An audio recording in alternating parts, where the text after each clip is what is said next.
Bismillahirrahmanirrahim. Assalamualaikum warahmatullahi wabarakatuh.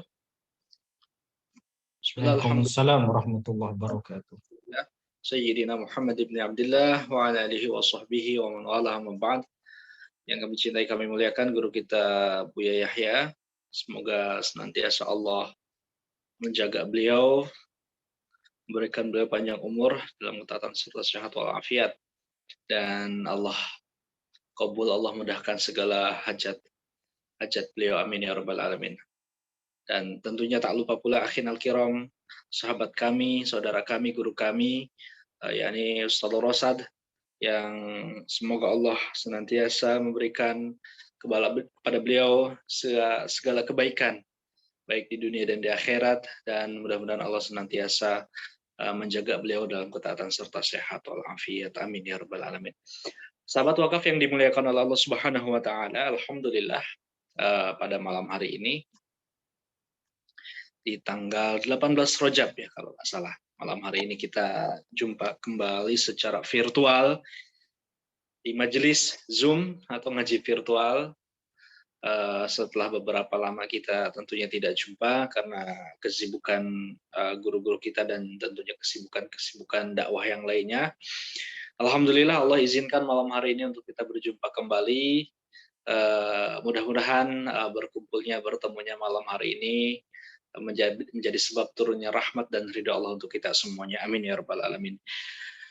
Malam hari ini kita akan ngaji kembali seputar fikih, yang mana bersama Ustaz Rosad kita sudah masuk di pembahasan fikih jenazah. Dan sebagaimana informasi yang sudah kami sampaikan, malam hari ini pembahasan yang beliau akan sampaikan kepada kita semuanya, yakni bagaimana cara memandikan jenazah yang benar. Ini sangat penting pastinya, karena kullu nafsin dha'iqatul maut, setiap daripada kita pasti akan mati, dan yang namanya mati akan pasti akan mendapati kita semuanya akan diurusi ya, dimulai disolati, kemudian juga dimandikan dan sebagainya. Tentunya kita semuanya mudah-mudahan nanti wafat dalam keadaan husnul khatimah, amin insyaallah. Baik, itu dia tema kita malam hari ini, seputar bagaimana cara memandikan jenazah bersama Ustaz Muhammad Rosad. Silahkan sahabat dipersiapkan catatannya. Dan pastinya pembahasan ini juga ada dalam buku karya guru kita Buya Yahya.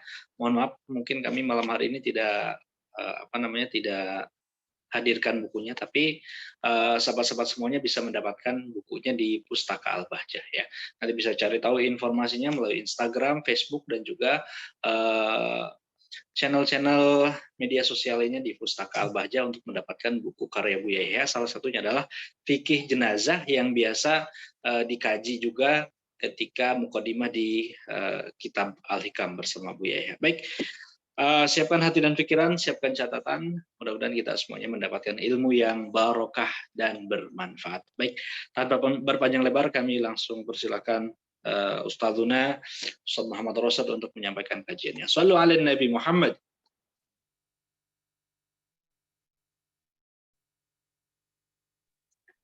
Bismillahirrahmanirrahim. Assalamualaikum warahmatullahi wabarakatuh. Waalaikumsalam warahmatullahi wabarakatuh. Alhamdulillah wa syukurillah wassalatu wassalamu ala Rasulillah Sayyidina Muhammad bin Abdullah wa ala alihi wa ashabihi wa mawalah. Allahumma a'inna ala dzikrik wa syukrik wa husni ibadatik. Allahumma a'inna ala ta'atika wa inna ala tarki ma'siyatika. Allahumma barik lana fi Rajab wa Sya'ban wa balighna Ramadan. Allahumma ya Rabbana rzuqna taubatan qoblal maut wa syahadata indal maut wal jannata ba'dal maut ma'a habibika Sayyidina Muhammad. Allahumma Rabbana atina fid dunya hasanah wa fil akhirati hasanah wa qina adzabannar. Amma ba'du. Yang kami hormati guru kami, guru kita semua Buya Yahya beserta keluarga, yang kami hormati para perindu kemuliaan. Mari bersyukur kepada Allah Subhanahu wa taala karena pada kesempatan malam hari ini kita bisa bertemu di media online ini. Mudah-mudahan pertemuan ini pertemuan yang ada manfaatnya, dan mudah-mudahan perkumpulan ini menjadikan hajat kita dikabul oleh Allah Subhanahu wa taala dan menjadikan kita semakin dekat dengan Allah dan semakin dekat dengan Rasulullah Sallallahu Alaihi Wasallam. Pada kesempatan ini kita akan sedikit berbicara masalah fikih. Kita akan membahas tentang masalah memandikan jenazah yang benar. Yang kami bahas yang paling pertama adalah yaitu kita akan bahas tentang siapakah orang yang boleh memandikan jenazah. Yang pertama dibahas oleh para ulama bahwasanya jika jenazahnya laki-laki, maka urutan yang boleh memandikan itu yang pertama adalah laki-laki kerabat dari mahramnya. Jadi kalau ada laki-laki meninggal dunia, maka yang memandikan itu yang pertama yang memandikan itu harus lelaki mahramnya. Dari mahramnya juga dipilih yang menjaga kehormatannya. Jadi maksud menjaga kehormatannya itu lisannya itu enggak banyak ngomong. Maksudnya tuh enggak cerewet gitu. Laki-laki cerewet gitu ngomongin aibnya yang meninggal dunia dan seterusnya. Pokoknya jadi kalau ada laki-laki yang meninggal dunia maka yang memandikan itu laki-laki mahramnya. Kalau enggak ada laki-laki mahramnya baru lanjut yang kedua adalah yaitu yang memandikan itu adalah istri. Jadi kalau jika jenazah tidak mempunyai kerabat laki-laki yang mahram, maka urutan berikutnya adalah setiap laki-laki yang muslim. Jadi kalau nggak ada laki-laki mahram berarti laki-laki yang mana saja. Nah kemudian jika tidak ada laki-laki, nggak ada laki-laki nih, gimana Ustadz kalau nggak ada laki-laki yang memandikannya? Jika tidak ada laki-laki, maka urutan berikutnya adalah istrinya dan kerabat wanita yang mahramnya. Jadi mahram itu kan orang yang nggak boleh dinikahi. Ya, jadi tidak boleh saling menikahi. Contohnya orang tua, saudara kita. Jadi urutan pertama saya ulang-ulang ya. Yang pertama adalah laki-laki mahram. Kalau nggak ada laki-laki mahram, berarti lanjut ke laki-laki. Kalau nggak ada laki-laki, yang mana saja, berarti lanjut kepada wanita yang mahram. Kalau nggak ada lagi nih, gimana Ustadz? Jika tidak ada laki-laki yang memandikannya, juga tidak ada wanita yang mahramnya untuk memandikannya, maka jenazahnya tidak perlu dimandikan, tetapi cukup ditayamumi agar jenazahnya itu boleh untuk disolati. Jadi kalau agar bisa disolati ya dimandikan dulu. Jadi nggak boleh disolati kecuali dimandikan terlebih dahulu. Ini kalau jenazahnya adalah sang laki-laki. Dan perlu catatan kami sampaikan catatannya bahwasanya urutan tersebut bukanlah sebuah kewajiban tetapi merupakan hal keutamaan di dalam memandikan. Kemudian yang selanjutnya adalah jika jenazahnya perempuan gimana Ustaz? Jika jenazahnya perempuan, maka urusan yang boleh memandikan adalah sebagai berikut. Yang pertama adalah kerabat saudara yang mahram. Lalu dipilih yang menjaga kehormatannya. Kalau nggak ada berarti perempuan yang bukan mahram, perempuan mana saja yang muslim. Kalau nggak ada berarti suami atau kerabat laki-laki yang mahram. Jadi suami itu boleh memandikan istri, istri juga boleh memandikan suami. Jika tidak ada perempuan yang memandikannya, nggak ada perempuan, nggak ada perempuan yang memandikannya, maka boleh suaminya dan kerabat laki-laki yang mahramnya. Jadi kalau laki-laki yang memandikan laki-laki, kalau perempuan yang memandikan perempuan. Kalau nggak ada ya sudah, yang penting mahramnya, nggak boleh dinikahinya, yang tidak boleh dinikahi. Kalau tidak ada perempuan yang memandikannya gimana Ustaz? Tidak ada laki-laki mahram, sama kayak yang tadi kami sampaikan. Kalau nggak ada berarti pembahasannya masuk ke pembahasan tersebut, yaitu tidak perlu dimandikan tetapi cukup ditayamumi agar jenazah ini boleh untuk disolati. Jadi disolati. Nah, menurut Imam Romli itu, nah jenazah ini kan boleh ditayamumi tetapi cukup ditayamumi agar jenazah bila disolati menurut Imam Romli. Ini pendapat Imam Romli. menurut Imam Romli jenazah tidak usah dimandikan, tidak usah solati. Sedangkan menurut Imam Romli jenazah tidak usah dimandikan, tidak perlu disolati. Tapi menurut Imam Ibnu Hajar Al-Haytami jenazah itu cukup ditayamumi dan disolati. Jadi pendapat yang memperbolehkan itu kalau ditanya pendapatnya siapa Ustadz Buya menghadirkan dalam karyanya itu dijawab bahwasanya itu adalah pendapat Imam Ibnu Hajar Al-Haytami. Seperti itu. Kemudian yang selanjutnya setelah kita paham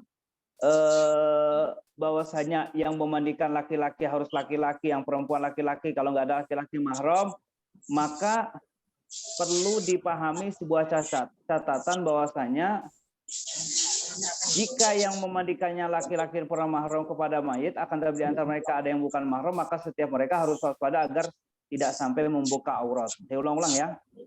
Jika yang memandikan laki-laki, jika yang memandikan adalah laki-laki dan perempuan yang mahram kepada mayit, maka akan tetapi di antara mereka ada yang bukan mahram, maka setiap dari mereka harus waspada agar tidak sampai membuka aurat. Misal, ada seorang kakek meninggal dunia, lalu jenazahnya dimandikan oleh para cucunya nih. Jadi kalau ada kakek meninggal dunia, para cucunya pengen memandikannya. Namun di antara cucu tersebut ada yang bukan mahram seperti sepupu. Sepupu itu berarti anaknya bibi, anaknya bibi itu ikut-ikutan. Maka hal yang demikian tidak diperkenankan jika menyebabkan saling bersentuhan dan tersingkapnya aurat. Jadi gak usah diikutkan aja, cukup mendoakannya saja. Dan mendoakannya yang paling terpenting adalah yaitu apa? Berikan ampunan, berikan kasih sayang Allah Subhanahu wa taala. Kemudian sebuah catatan, suami atau istri boleh memandikan pasangannya. Yang meninggal dunia adalah suami, kalau suami berarti istrinya yang memandikan. Kalau istri yang meninggal dunia lebih dahulu berarti suaminya boleh memandikannya. Kemudian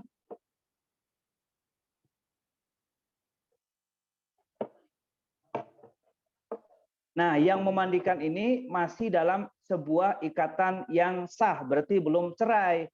Kalau udah cerai memang ya nggak boleh.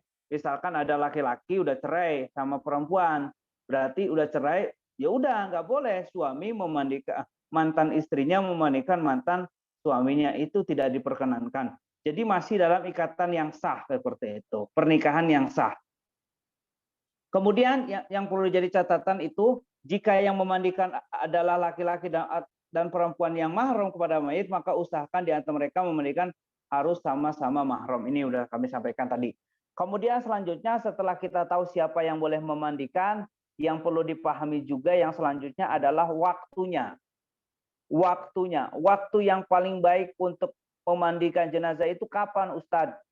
Dibahas oleh para ulama bahwasanya waktu memandikan jenazah yang paling baik adalah yaitu disegerakan selagi jenazahnya tidak dikhawatirkan berubah.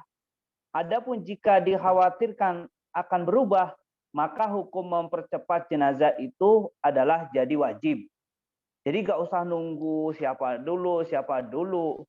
Sebab nanti Masya Allah ya, karena yang namanya manusia itu kan termasuk salah satu bangkai yang dimuliakan oleh Allah. Walaqad karramna bani Adam. Sungguh kami telah muliakan manusia, Bani Adam. Jadi manusia itu bangkainya aja bangkainya aja tidak najis, dimuliakan, tapi gak boleh dimakan seperti itu. Nah, di saat sudah meninggal dunia, itu usahakan segera. Jika dia ahli kebaikan, biarkan dia segera untuk menemukan amal kebaikannya, panennya itu ketika mereka di alam barzah. Maka usahakan segera dimandikan. Kemudian yang selanjutnya adalah setelah kita bicara siapa yang memandikan, yang selanjutnya kita akan perlu pahami juga, yaitu tempatnya. Tempat memandikan jenazah itu adalah tempatnya harus tertutup, wajib tertutup. Haram hukum melihat menyentuh aurat jenazah. Maka bagi yang memandikan harus waspada dalam keadaan seperti ini. Jangan sampai memandikan jenazah di tempat umum dilihat. Naudzubillah min dzalik. melihatnya itu menjadikan kita itu dapat dosa. Meskipun sudah meninggal dunia, dosa. Seperti itu. Jadi tempatnya usahakan tertutup. Wajib hukumnya tertutup. Kemudian jenazah ditempatkan di posisi terangkat atau lebih tinggi. Jadi jangan di lantai, jangan di bawah, usahakan tempatnya tinggi. Tapi ini bukan sebuah kewajiban, ini merupakan anjuran. Kenapa dianjurkan Ustadz? Karena untuk mempermudah orang yang hendak memandikan jenazah untuk menghindarkan diri dari sebuah percikan air. Jadi kalau ada di atas kan enak memandikannya. Kemudian selanjutnya biasanya ada kan di masjid-masjid itu tempat untuk memandikan atau di desa itu menyediakan. Kemudian setelah kita tahu tempatnya, kemudian kita harus tahu perlengkapan apa saja yang perlu digunakan untuk memandikan jenazah. Yang pertama adalah alatnya. Alatnya apa saja yang dapat dibutuhkan untuk merata? Alatnya adalah apa saja yang dapat digunakan untuk meratakan seluruh badan dengan catatan untuk menjaga kosongan jenazah seperti mengguyur lembut dengan gayung. Jadi alatnya itu mengguyur airnya itu gayung, kemudian airnya itu usahakan dengan lembut, makanya nggak boleh pakai apa namanya itu deterjen cucian tuh, deterjen minyak, deterjen apa, deterjennya untuk pakaian digunakan untuk jenazah, jangan. Kemudian nggak usah keras-keras banget, lembut gitu kan. Makanya alatnya itu adalah apa saja yang dapat digunakan untuk jenazah, itu apa, gayung, kemudian air. Airnya itu jangan air sembarangan, tapi airnya itu air yang suci dan mensucikan. Ustadz, air suci mensucikan itu apa sih Ustadz? Air yang suci mensucikan itu adalah air yang asli dari langit, asli dari bumi. Itu namanya air yang suci dan mensucikan. Dari langit apa Ustadz? Hujan, salju, embun. Dari bumi, sumur, mata air, kemudian sungai, laut. Udah ada 7 itu kan asli dari bumi. Seperti itu. Jadi air yang suci mensucikan, airnya air yang dicampur dengan kapur barus untuk biar jenazahnya wangi. Kemudian daun bidara atau sabun mandi yang lembut, kemudian menggunakan minyak wangi. Cuma biasanya apa namanya itu, ada air bersihnya, ada air plus sabun, ada air plus kapur barusnya. Jadi biasanya ada 3 ember kan, ada gayung, ada tempat jenazah, ada air plus kapur barus, ada air bersihnya, ada air plus sabunnya. Biar nanti apa namanya itu benar. Kemudian selanjutnya adalah caranya gimana Ustadz? Setelah kita tahu siapa yang memandikan, kemudian waktunya, kemudian tempatnya. Jadi yang pertama adalah siapa yang memandikan, kita harus tahu. Yang kedua adalah waktunya memandikan. Kemudian yang ketiga adalah tempatnya. Kemudian yang keempat adalah alatnya. Kemudian yang kelima adalah bagaimana cara memandikannya. Nah, cara memandikannya yang pertama adalah batas minimalnya dulu. Batas minimal memandikan jenazah adalah yaitu yang penting meratakan air ke seluruh tubuh dengan air yang suci mensucikan dan dilakukan setelah menghilangkan najisnya jika ada. Jadi memandikan jenazah itu bukan sesuatu yang sulit ya, tapi sesuatu yang gampang sebenarnya. Ya seperti biasa memandikan. Cuma untuk kesempurnaan ada caranya. Gimana caranya Ustadz? Yang pertama adalah niat untuk memandikan jenazah. Nah, niat memandikan jenazah ini hukumnya sunnah. Jadi memandikan jenazah ini hukumnya sunnah. Kalau mewudui jenazah hukumnya sunnah, tapi niatnya wajib. Mewudui, jadi ini ada sebuah yang agak perlu renungan. Niat memandikan jenazah itu sunnah. Tapi kalau mewudui jenazah itu sunnah, tapi niat wudhu untuk jenazah itu hukumnya wajib. Seperti itu. Jadi niat memandikan jenazah adalah sebuah kesunahan. Jadi cara yang sempurna, yang pertama berniat untuk memandikan jenazah. Kemudian kalau nggak bisa gimana? Ya sunnah kok, nggak wajib, seperti itu. Kemudian membasuh 2 jalur depan, jalur belakang. Jalur depan, jalur belakangnya mohon maaf tempat keluarnya kotoran itu dibersihkan.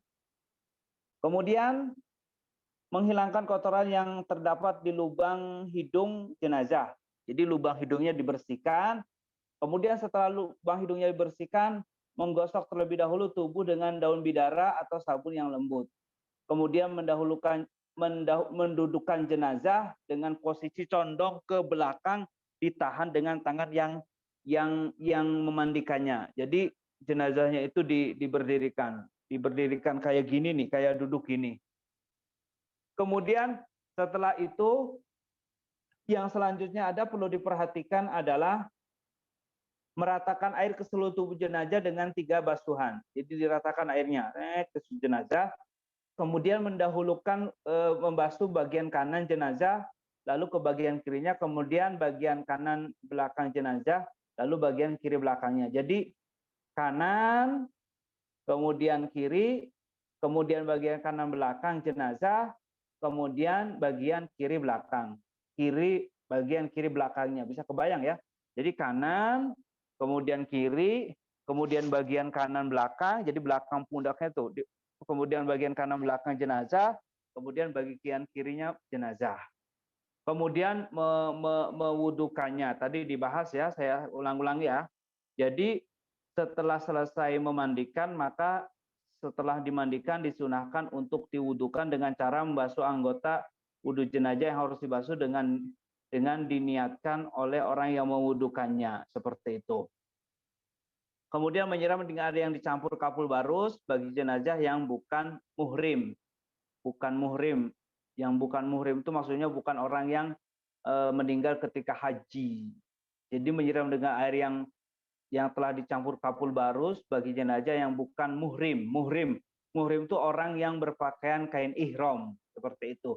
Bukan mahram. Kalau mahram itu orang yang tidak boleh dinikahi ya. Kalau muhrim itu orang yang berpakaian kain ihram. Nah, selesai, titik. Kemudian yang selanjutnya, yang terakhir yang perlu dipahami oleh kita semua, yang perlu dipahami adalah dimandikan tempat tertentu sudah kami jelaskan. Kemudian seluruh badan jenazah ditutup dengan kain yang tidak terdapat tulisan atau gambar yang tidak layak. Jadi ketika memandikan jenazah itu ditutup, dan kain tersebut kain yang tidak tembus pandang yang akan menampakkan jasad. Maka dianjurkan agar tidak menggunakan kain putih. Jadi jangan sampai pakainya tuh kain putih. Sebab kain putih itu ketika disiram akan menempel pada kulit dan akan menampakkan warna kulit jenazah. Biasanya kain tape itu biasanya dipakai gitu tuh. Kemudian yang memandikan tidak boleh menyentuh aurat jenazah, terutama aurat besar, lubang depan, lubang belakang secara langsung, akan tetapi harus menggunakan sapu tangan, kain, atau sarung tangan. Jadi jangan sampai megang auratnya itu pakai tanpa menggunakan pembatas itu atau alat gitu kan. Kemudian yang selanjutnya jenazah dimandikan dengan 3 kali basuhan. Permulaannya dengan daun sirih bidara, sesuatu yang membersihkan jenazah. Selanjutnya dibasuhkan air bersih, kemudian air bersih dicampur dengan air kapul barus, tadi sudah dijelaskan. Kemudian paling sedikitnya 1 kali basuhan yang menggugurkan kewajiban fardu kifayah. Akan tetapi jika sudah terlanjur 2 kali basuhan, maka sempurnakan menjadi 3 kali untuk mendapatkan kesunahan ganjil. Kemudian yang terakhir, kuku jenazah makruh untuk dipotong. Jadi kukunya itu nggak boleh dipotong, akan tetapi jika terlalu panjang dan nampak tidak indah dipandang serta mudah untuk dipotong, maka menjadi tidak makruh itu semua jika tidak meninggal dalam keadaan muhrim. Maksudnya itu dalam keadaan haji, seperti itu. Selesai. Terakhir banget, kaidah bahwasanya jenazah tidak boleh disolati sebelum dimandikan atau ditayamumi. Itu catatan yang perlu dipahami. Terakhir. Kemudian yang kedua, sunnahnya jenazah dikafani terlebih dahulu baru disolati. Jadi sunnahnya itu dikafani dulu, kemudian baru disolati. Meskipun boleh, tapi melanggar kesunahan. Artinya setelah dimandikan jenazah bisa disolati walaupun belum dikafani. Baik, ini saja yang bisa kami hadirkan pembahasan seputar masalah memandikan jenazah. Selanjutnya, insya Allah di kesempatan yang akan datang kita akan bahas bagaimana mengkafani, bagaimana sholat, bagaimana tahlil dan seterusnya. Wallahu a'lam bishawab. Baik, alhamdulillah.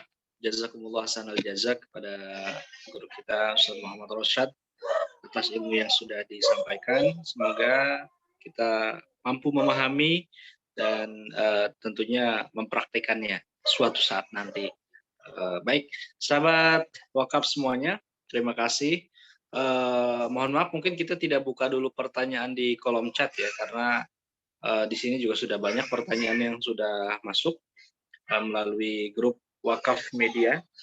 Kita ke pertanyaan pertama terlebih dahulu. Assalamualaikum warahmatullahi wabarakatuh.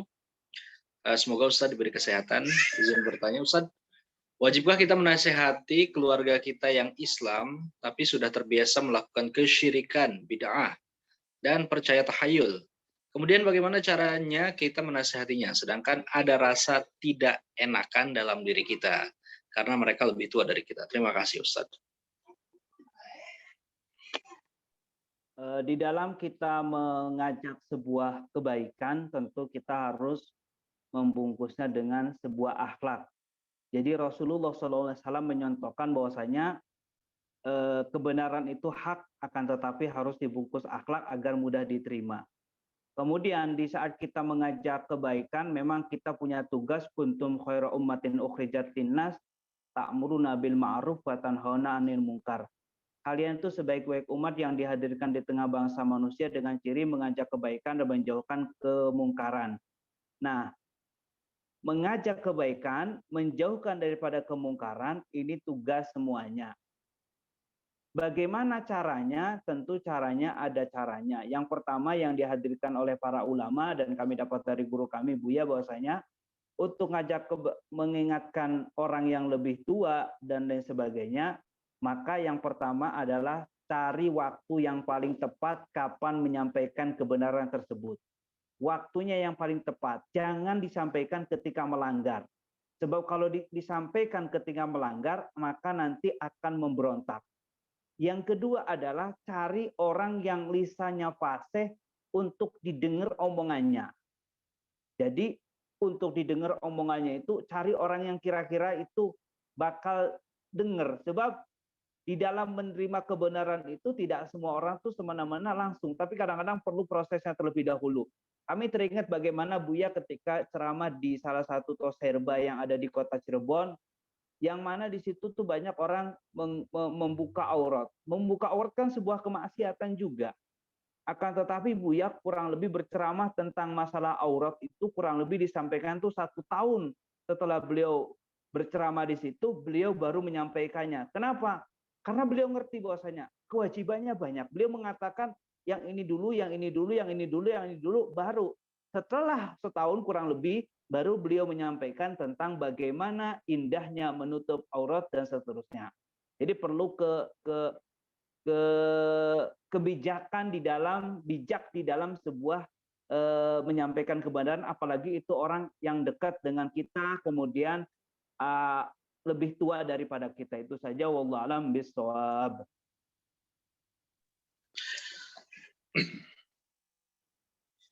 Baik, terima kasih Ustadz atas jawaban di pertanyaan pertama ini. Ke pertanyaan selanjutnya berkenaan dengan cerai. Assalamualaikum Ustadz, suami saya pergi hampir 2 tahun dan mengucapkan kata cerai 2 kali melalui WhatsApp. Jika suami saya kembali, apakah nanti harus nikah ulang Ustadz? Dan apa persyaratannya jika kami ingin rujuk kembali? Terima kasih. Baik, dibahas oleh para ulama bahwasanya cerai melalui WhatsApp itu disebut dengan sebuah cerai sindiran atau kinayah. Artinya apa? Kalau cerainya sebuah sindiran kinayah, maka dikembalikan kepada sang suami. Ketika nulis WhatsApp itu niatnya apa? Apakah niat mencerai ataupun tidak? Kalau niatnya mencerai berarti jatuh cerainya. Kalau niatnya tidak mencerai berarti kan tidak jatuh cerainya. Tidak jatuh kalau niatnya tidak mencerai. Cuma permasalahannya adalah Oke Ustadz, kalau memang sudah terjadi niat mencerai dan cerainya talaknya talak 2, maka di situ kan ada pembahasan masalah masa iddah. Jadi masa iddah, kalau dalam masa iddah kan cukup dengan rujuk tanpa akad yang baru lagi. Cuma masa iddah itu kan dibagi bermacam-macam model. Jika dalam keadaan hamil, iddahnya sampai melahirkan. Jika dalam keadaan tidak hamil, maka ada dua model, ada dua model manusia. Yang pertama adalah wanita yang pernah haid. Kalau wanitanya pernah haid gimana nih? Maka 3 kali haid bagi orang tersebut, bagi orang merdeka. 2 kali bagi ammah, bagi budak. Kalau yang tidak pernah haid, maka merdeka 3 bulan, ammah itu 2,5 bulan. Itu dikembalikan. Nah permasalahannya itu kan dia ditinggal sang suami dan suami sudah mencerai nih. Kalau memang maka pastikan dulu cerai apa tidak. Karena kalau di dalam sebuah pertanyaan itu kita perlu diduduk barengkan. Tidak cukup dengan sebuah pertanyaan seperti ini, tapi harus dikuatkan dengan sebuah keyakinan. Oh ini benar. Berarti udah cerai, baru nanti dibahas tentang kembali. Kalau sudah melebihi masa iddah, maka nanti perlu yang namanya akad baru lagi seperti dalam sebuah pernikahan. Itu saja, wallahu alam bishawab. Baik, alhamdulillah. Syukron jazilan Ustaz atas jawabannya. Kita lanjut ke pertanyaan ketiga. Pertanyaannya, manakah yang benar menurut ajaran Rasulullah Sallallahu Alaihi Wasallam? Zikir setelah sholat wajib 5 waktu yang dilakukan secara berjamaah. Apakah sebaiknya secara diam-diam sendiri-sendiri atau secara jahar bersama imam dan juga jamaah lainnya? Baik, pertanyaan terkait masalah zikir. Jadi termasuk salah satu sunnah di dalam sholat itu kan dibagi menjadi 3. Yang pertama sunnah sebelum sholat, yang kedua sunnah ketika sholat. Kalau sunnahnya setelah sholat diantaranya adalah zikir.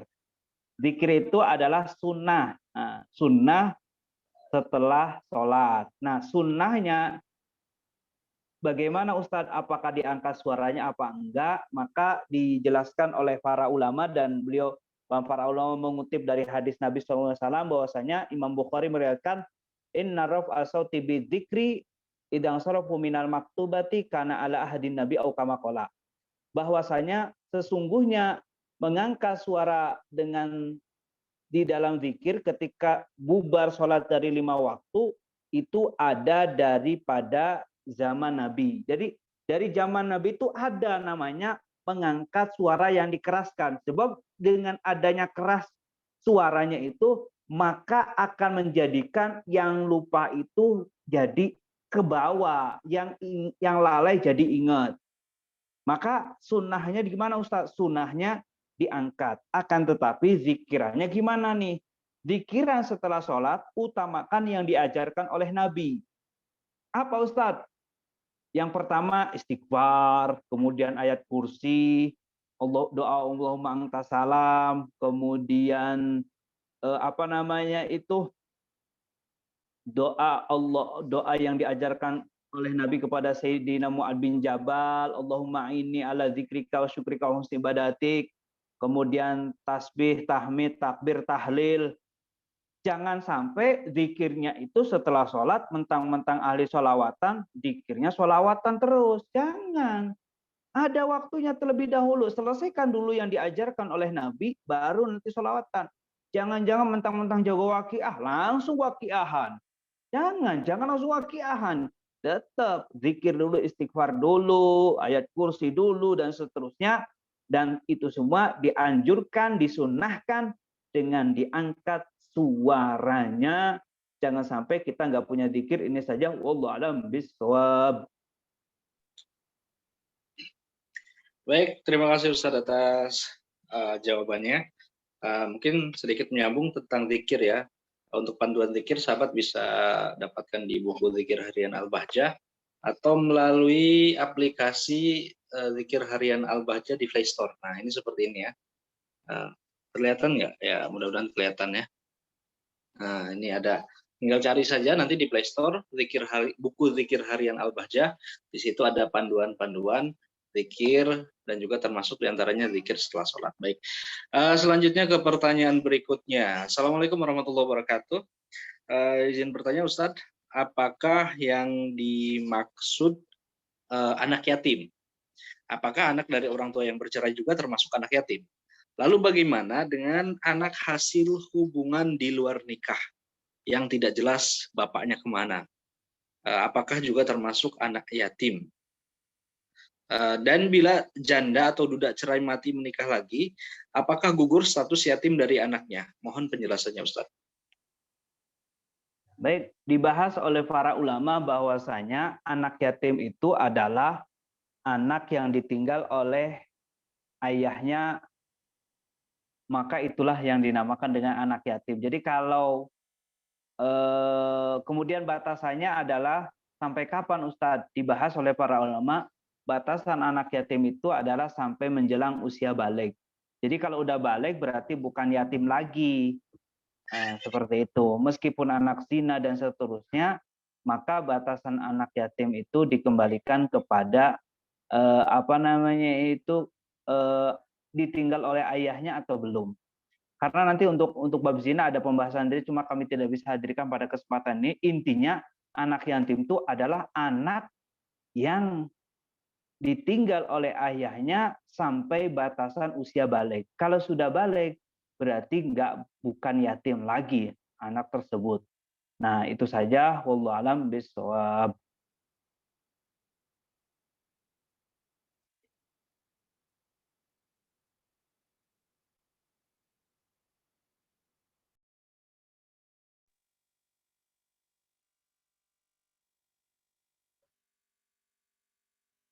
Cukup. Ada lagi, Kang? Halo, Assalamualaikum. Belum dibuka. Mohon maaf, belum dibuka mic-nya. Baik. Pertanyaan yang kelima. Assalamualaikum warahmatullahi wabarakatuh. Ustadz, bagaimana hukumnya berbelanja secara online lewat aplikasi seperti Shopee dan lain-lain? Baik, terkait masalah belanja online. Jadi gini, belanja online. Jadi mazhab Imam Syafi'i bahwasanya di saat terjadi jual beli, maka yang membeli itu harus lihat langsung barang yang akan dibeli. Itu yang pertama, mazhab Syafi'i. Bagaimana nih kalau jual beli online? Karena online itu yang dilihat adalah gambarnya saja. Maka dalam hal ini, maka dikatakan oleh para ulama ikut pendapat Imam Malik yang mengatakan bahwasanya kata Imam Malik boleh jual beli asal udah disebut sifat barang-barangnya. Jadi sah jual beli kalau sudah lihat gambar barang tersebut, sifatnya itu melalui gambar. Kalau Imam Abu Hanifah malah mengatakan tidak usah disebut sifat-sifatnya, langsung beli aja. Ini mau beli mobil saya enggak? Langsung. Cuma syariat Islam ini ada untuk mengayomi semuanya. Setelah terjadi jual beli online ini, maka ada yang namanya urusan khiyar. Khiyar itu apa? Boleh sang pembeli itu untuk membatalkan barang yang dibelinya. Sebab kenapa? Tidak boleh terjadi yang namanya penipuan antar jual beli itu. Penjual nggak boleh menipu kepada sang pembeli. Sang pembeli tidak boleh merasa tertipu dengan adanya barang tersebut. Makanya jangan sampai terjadi seperti itu. Di saat itu untuk mengayomi semuanya, syariat Islam datang dengan apa? Dengan adanya yang namanya khiyar, boleh membatalkan. Masalah ongkirnya gimana Ustadz, ongkos kirimnya? Ya udah ditanggung saja bersama. Kira-kira gimana nih? Barangnya nggak sesuai, seperti itu. Nah, seperti itu. Makanya harus kita semua waspada seperti itu.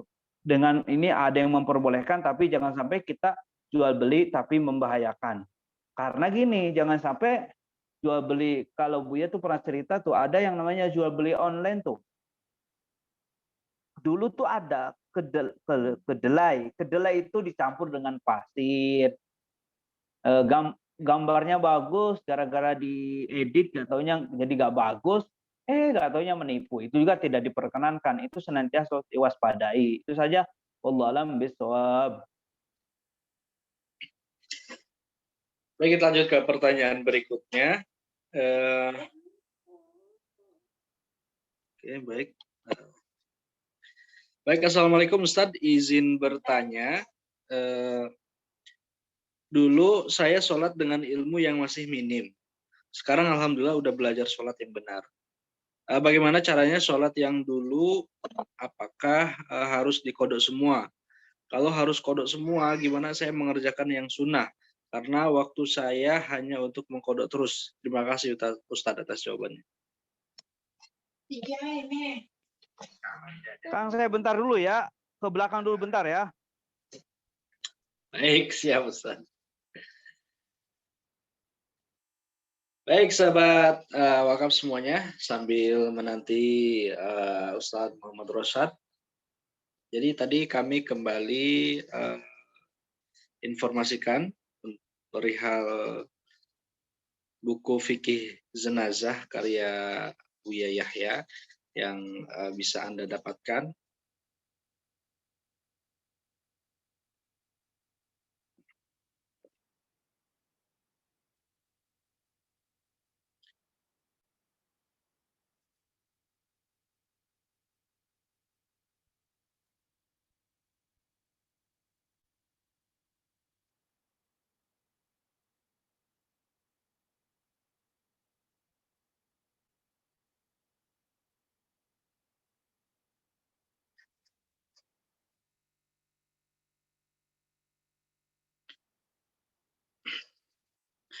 Ya, Anda bisa mendapatkan buku tersebut di nomor 0811, kemudian juga 244430 ya.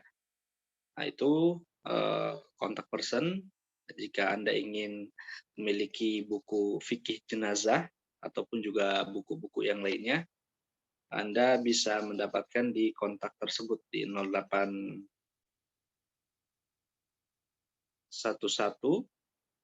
ya, kami ulangi di 08 mana? Baik. Di 0811 244430 ya. Anda bisa hubungi nomor tersebut untuk mendapatkan buku-buku karya Buya Yahya. Salah satunya adalah fikih jenazah yang sedang kita bahas pada malam hari ini. Banyak sekali ya buku fikih karya Buya. Di antaranya ada tentang fikih haid, kemudian juga fikih sholat berjamaah, kemudian juga fikih bepergian ya. Untuk yang sering bepergian, mungkin sering pergi keluar kota, bahkan mungkin ke luar negeri untuk menjalankan ibadah umroh, Anda bisa mempelajari buku fikih bepergian ya. Dan kemudian juga selain daripada buku-buku fikih, banyak juga buku-buku Buya Yahya, karya Buya Yahya yang lainnya. Bab akidah ya, ada akidah 50. Tentu ini merupakan pedoman utama bagi kita Ahlus Sunnah wal Jamaah berkenaan dengan akidah ya. Anda bisa dapatkan akidah 50 di kontak person yang tadi, silakan bisa dicatat di 0811 244430 ya.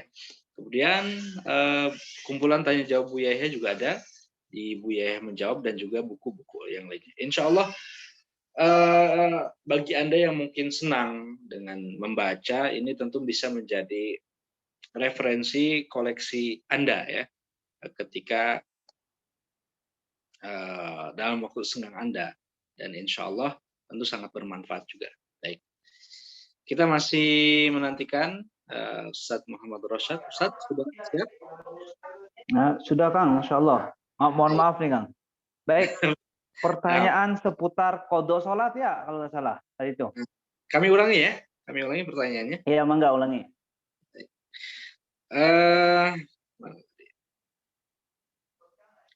Baik. Dulu saya sholat dengan ilmu yang masih minim, sekarang Alhamdulillah sudah belajar sholat yang benar. Bagaimana sholat saya yang dulu, apakah harus dikodok semua? Kalau harus kodok semua, bagaimana saya mengerjakan yang sunnah? Karena waktu saya hanya untuk mengkodok terus. Terima kasih Ustadz atas jawabannya. Baik, masalah mengkodok sholat. Jadi gini, dibahas oleh para ulama bahwasanya jika orang setelah balik kemudian dia itu punya kodoan sholat, maka yang paling utama adalah kemudian dulunya nggak beres dan seterusnya, dia punya kodoan sholat, maka yang pertama adalah harus dicatat terlebih dahulu biar keluar dari keraguan-raguan. Kira-kira berapa sholat yang harus dikodok, seperti itu. Karena sholat itu kan kerjaan yang ringan, artinya gini, karena yang wajib dibacakan cuma 5 kan, wajib takbiratul ihram, Fatihah, tahiyatul akhir, sholawat kepada Nabi, kemudian salam. Kemudian untuk mengkodok sholatnya yang ditanyakan penanya adalah bagaimana caranya? Ya caranya boleh kapan saja mengkodoknya. Boleh setiap satu waktu, habis subuh boleh, habis asar boleh. Cuma yang paling enak adalah setiap habis sholat, maka sholat lagi. Habis duhur, sholat duhur lagi. Habis asar, sholat asar lagi. Habis isya, sholat lagi. Kemudian bagaimana ini Ustaz? Apakah boleh sholat sunnah? Maka dijelaskan oleh para ulama, udur yang karena udurnya ketidakmengertian, maka orang tersebut masih boleh untuk melaksanakan sholat sunnah. Sebab kenapa? Dia termasuk bagian orang yang udur. Yang nggak boleh melaksanakan sholat sunnah itu gimana Ustadz? Yang nggak boleh melaksanakan sholat sunnah itu adalah jika dia meninggalkan sholat karena kurang ajar, menantang Allah, maka dia tidak boleh melaksanakan sholat sunnah. Dia harus segera untuk mengkodonya sholat yang dia tinggalkan. Itu saja. Wallahu a'lam bishawab. Baik, terima kasih Ustadz atas jawabannya. Kita lanjut ke pertanyaan selanjutnya. Ustadz, bagaimana jika seorang wanita ikut melaksanakan sholat Jumat berjamaah di masjid? Apakah masih tetap harus melaksanakan sholat zuhur, Ustadz? Baik, dibahas oleh para ulama bahwasanya perempuan itu sah, boleh untuk ikut sholat Jumat, akan tetapi tidak dihimbau. Kenapa? Karena di hari Jumat itu biasanya masjid penuh dengan kaum laki-laki, makanya tidak dihimbau untuk sholat Jumat bareng laki-laki. Adapun jika sang perempuan ini ikut sholat Jumat, maka sholat yang dia lakukan sah dan tidak wajib untuk mengulang dengan sholat duhur. Seperti itu. Tidak usah untuk mengulangnya sholat duhur karena Allah tidak membebani kewajiban itu menjadi 2 kali. Seperti itu. Wallahu a'lam bishawab. Baik, Masya Allah. Selanjutnya pertanyaan ke-9. Assalamualaikum, Ustaz, izin bertanya, bolehkah kita mengirimkan doa kepada bakal janin yang berusia 2 bulan dan sudah meninggal? Saya pernah keguguran di usia kehamilan 2 bulan. Terima kasih, Ustaz. Coba diulang dulu, Kang. Tadi ada kalimat yang apa gitu.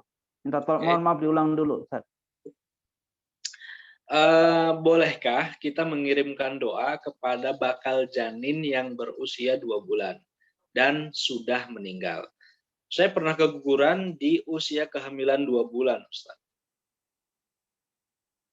Baik, masalah meninggal dunia, jadi gini, wahai para orang tua yang punya bakal janin yang sudah meninggal dunia, ataupun anak yang sudah meninggal usianya belum balik, maka itu ada kabar gembira. Kenapa? Karena yaitu tidak punya dosa, tidak ada neraka baginya.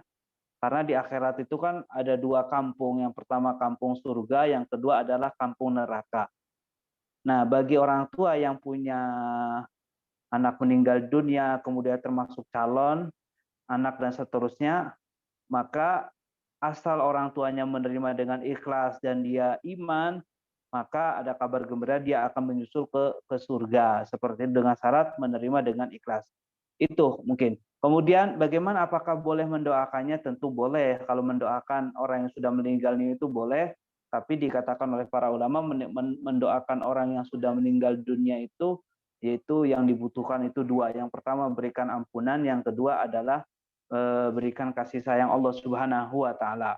Kemudian pesan kami buat siapapun, para orang tua di saat hamil, yang pertama adalah agar anaknya baik itu kan, yang pertama adalah cara memberikan sebuah pendidikannya itu kan, mendidik anak itu sebelum anak lahir itu memberi nama, sebelum itu memberi nama yang baik, memilih pasangannya yang baik, kemudian menyebarkan pendidikan Al-Qur'an yang baik.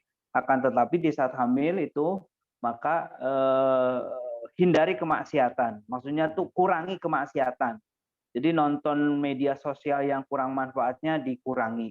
Kemudian perbanyak ketaatan, termasuk di dalamnya adalah perbanyak membaca Al-Quran dan seterusnya, sedekah dan lain sebagainya. Itu ya Allah alam bisawab. Baik, syukuran Ustaz atas jawabannya. Ini ke pertanyaan selanjutnya agak panjang, tapi mungkin kami ringkas ya, langsung ke intinya saja. Jadi ada orang tua memiliki anak usianya 6 bulan laki-laki ya. Akan tetapi ada sedikit kekurangan. Jadi telinganya ini yang satunya tebal, lebar ya, tapi yang satunya ini agak sedikit lungkup gitu. Mungkin melipat seperti itu.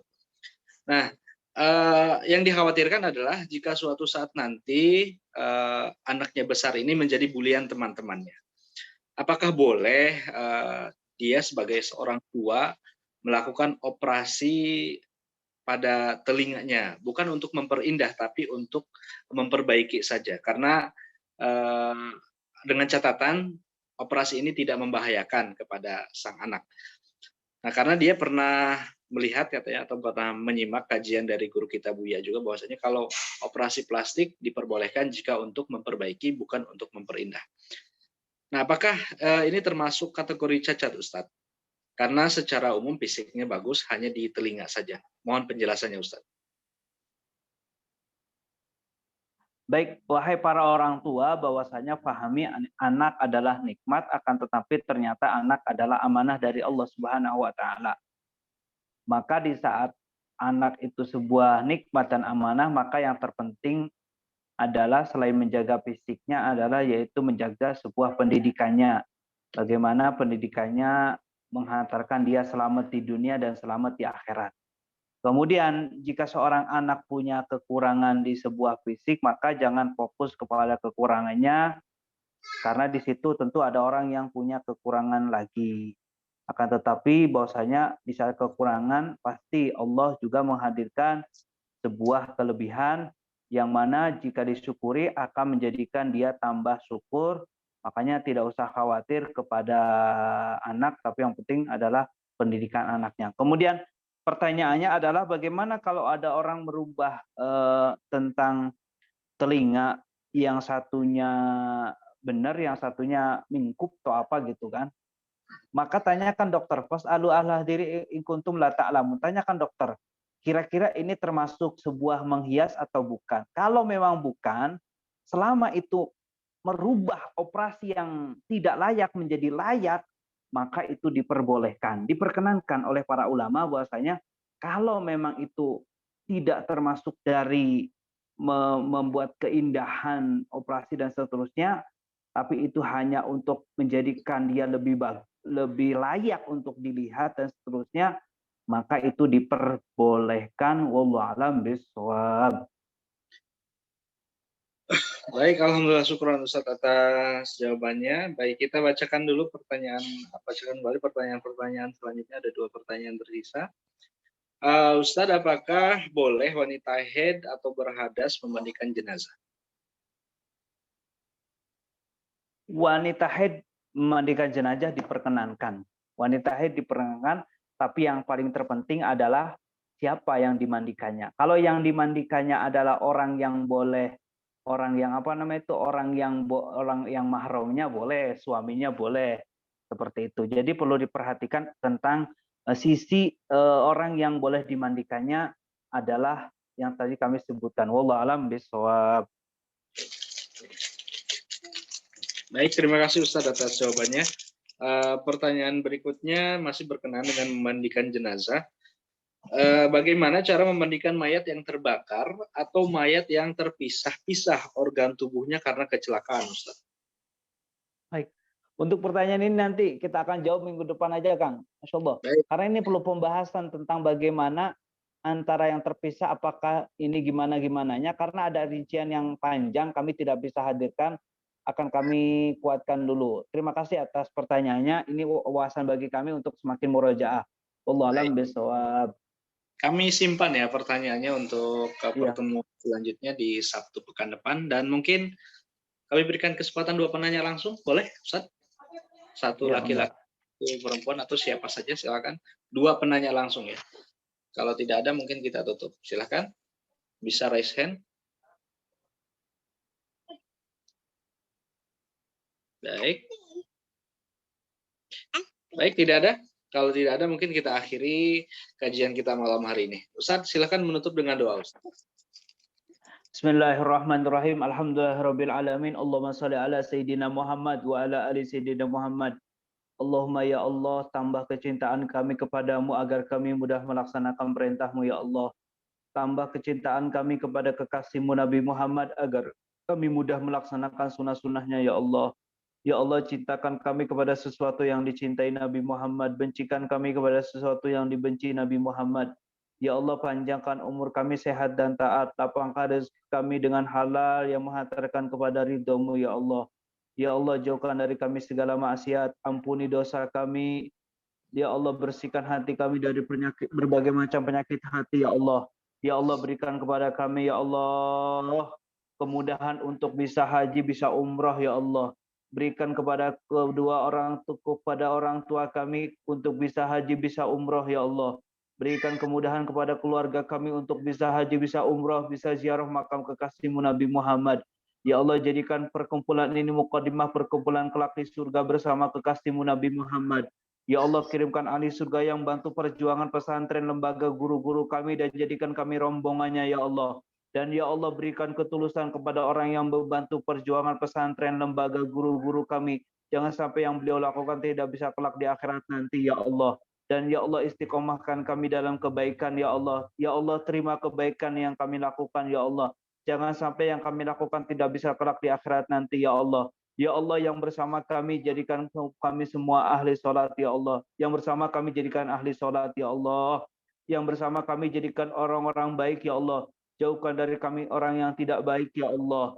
Dan ya Allah, jadikan kami orang baik ya Allah. Dan ya Allah, berikan kepada kami husnul khatimah setelah panjang umur. Rabbana atina fid dunya hasanah wa fil akhirati hasanah wa qina adzabannar. Wassallallahu ala sayyidina Muhammad wa ala alihi wasallam. Alhamdulillahil alamin bisirril Fatihah.